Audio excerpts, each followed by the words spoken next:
Latest joke doing the rounds in my neck of the woods is don't be out too long because you could come home and find a housing estate in your back garden. Well, I joke, but there are an awful lot of planning issues around at the moment. There are people that need homes, there are people that want to build homes, there are people that don't want those houses where they live. They're saying in some cases they're being put in the wrong places. Well, let's look at one particular case, Harlow. Earlier we heard from the developers behind plans to build up to 10,000 new homes on the Greenbelt north of the town. They say the necklace of villages called the Gilston Park Estate will go some way to solving the chronic local housing shortage. We've been speaking to these people, a few people at Harlow Market. We asked them what they thought of the proposal. For a lot of people, you know, they don't like it because of all the green belt and appeals, which I can understand. But then there's a lot of people who need a lot of new homes. But I didn't know it's going to be that many. So, as I say, taking the green land, people say it would be all concrete soon, like that. I'm for and against it. You know, as I said, people are producing and, you know, with children and all that. And then I've got a big family, so I won't say how many. As I said, I know they need new homes, but I don't know where else they can, you know, put them. Any area that's overpopulated, people suffer, don't they? The children suffer in the schools. But obviously I say leave the countryside where it is. We've got enough housing. We don't need to ruin the land like we are. But you hear it across the press, though, don't you, that, like, we don't have enough housing, do we? But then we shouldn't have sold off council houses like we did back in the day. So, you know, they keep changing their minds. And then, obviously, land is being ruined. People are being affected by it. Shouldn't allow it. Schools, parking for the town, the sewages up the creek. Just overpopulated, you know. I don't think it's right. No, definitely not, especially near me. We don't need it. Look, we don't need it. The town can't cope with it, dear. You can't get in the hospitals. What are they going to do, build bigger hospitals? It's all wrong. Those people at Harlow Market yesterday. Well, we asked Mary Parsons from the developers how they're planning to deal with the issue of the Greenbelt. Countryside seemed to be high on the agenda with those concerns from the shoppers. I know that Greenbelt, the potential for development in it, is always controversial, and rightly so. Greenbelt is there for a purpose, and we're not suggesting for a moment that we should be removing the Greenbelt and what it does in the area. But actually, East Hertfordshire knows that to deliver its housing, it's going to have to develop in Greenbelt. And Harlow is the same, you know, the Greenbelt wraps around it. So we need new homes. What we're saying is, again, plan it, look at a rollback which would allow, in this instance, 10,000 homes to be delivered.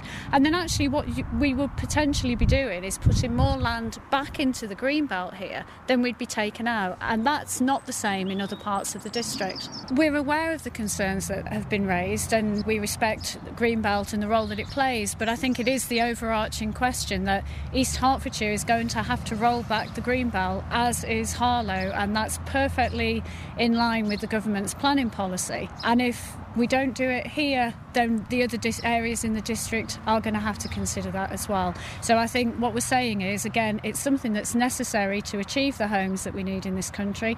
Let's actually work together in a responsible way that respects the landscape and do the strategic rollback that we need. Mary Parsons there from the developers talking about the Gilston Park Estate.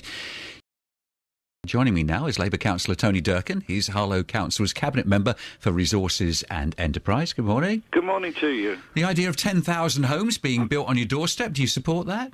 Well, Harlow Council have always had an ambition to have Harlow extended to meet the housing needs.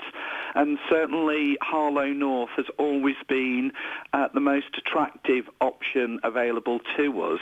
But as the former speaker was saying, it's not just about dropping in houses, it's actually looking at the infrastructure and how that can actually blend in not only to the current existing community but the wider community of Harlow. So I was reassured with some of the comments were being made about schools infrastructure, but we also have to look at all the main services, including the hospital, because we just don't want to add on something that isn't attractive and isn't actually helpful for the wider picture of Harlow. So, Tony, what would be on your wish list? Because developers are developers. They develop and they want to build as many houses as they can. And quite honestly, for giving as little as they can, because that's what developers do. That's their business. But equally, from a councillor's point of view, you want as much out of them as you can get. So what's on that shopping list? Oh, absolutely. I mean, let's be honest, the developers are capitalists. I'm a socialist. And actually what I want is the very, very best for my community. At the end of the day, we do have a struggle. We do need more affordable houses in this area. With the enterprise zone that is being developed in Harlow, we're going to be creating 5,000 new jobs. People need to live in decent homes, in decent communities.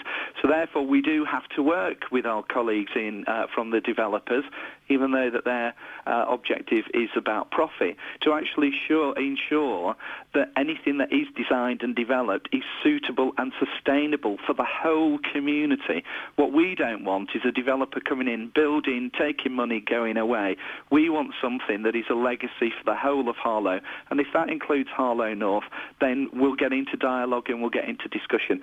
So we're not worried and we're not scared. We actually do welcome this opportunity, but it has to be the right opportunity for the whole of Harlow. But apart from having a conversation, you've got to stand up and get tough here, haven't you, Tony? Because you're summed up by Alison, who got in touch earlier, saying, well, how many of those properties are going to be starter homes as compared to 5-bedroom detached houses with 3 bathrooms? Absolutely, no, and absolutely, I can absolutely assure that person that Harlow is absolutely determined, because this isn't actually in Harlow land, this is in Hertfordshire. So one of the other things that we would have to be talking to, and I know it's a very sensitive issue for our colleagues in East Hertfordshire, is actually what is the implications, what are the impacts and effects of this particular issue.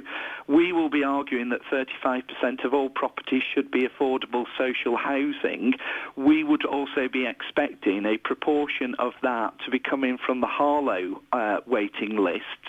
And at the same time, what we don't want to be doing is just building new houses without the appropriate infrastructure. We have to look at the hospital, we have to look at the community services, GPs, schools and other things. So this is not just about a developer coming in, tearing up green fields, building houses, taking their profits and running away. Harlow will stand strong and will stand tall for, it's got to be right for the whole of Harlow.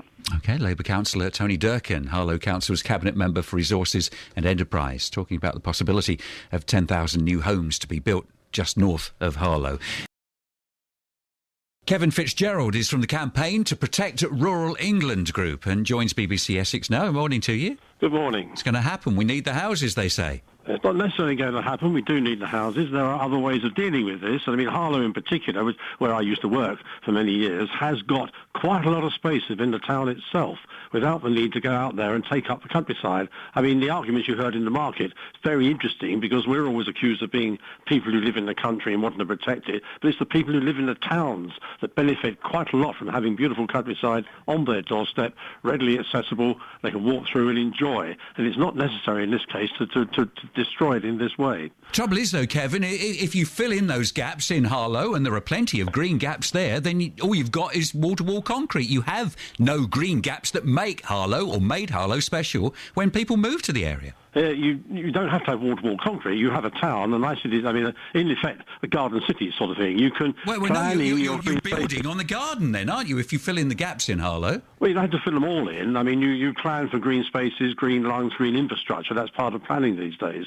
I mean, the point about the countryside is of the new planning system is the government's quite specifically said they will protect the green belt, and they do understand the value of the countryside on the doorstep of these towns.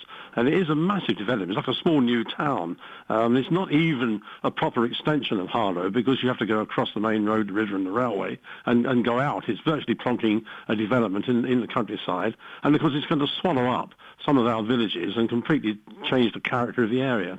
But in the relationship to Harlow, a string of villages around the edge, then where else would they go? I mean, we're talking, I guess, about High Wycombe here and Eastwick, but do you expand Stansted Abbott so that comes out to meet Harlow? Do you take Harlow to meet Stansted Abbott? If this number of houses have got to be built, they're going to have a big impression on the countryside, aren't they? Well, the number of houses hasn't been decided by East Herts yet. East Herts are still in the process of producing their big district plan. It'll be coming out later in the year when they finalise the actual numbers of houses that they think they need in the district. And this is quite a big district as well, because it doesn't mean necessarily north of Harlow. So it's a bit premature at the moment to start talking of these huge numbers on that piece of countryside before there's a district plan in place. But huge numbers nonetheless between Harlow and East Hertfordshire, so they're going to go somewhere, and if not north of Harlow, then somewhere else we'll be looking at this potential.